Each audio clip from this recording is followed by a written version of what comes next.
செங்கல்பட்டு மாவட்டம் பெருங்காவூரில் அன்றைய பிரிட்டிஷ் ஆட்சியில் அரசு அதிகாரியாக இருந்த ராகவாச்சாரியின் மகனாக 1862 பிறந்தவர் பெருங்காவூர் ராஜகோபாலாச்சாரி.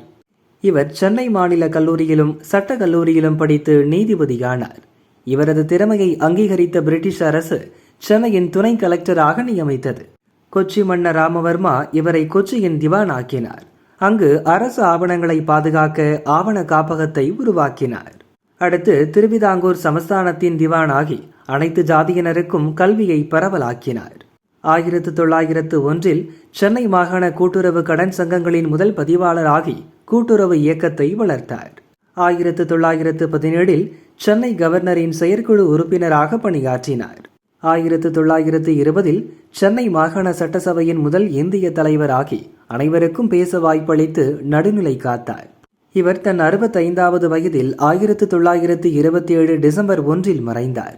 இவரது பிறந்த தினம் என்று.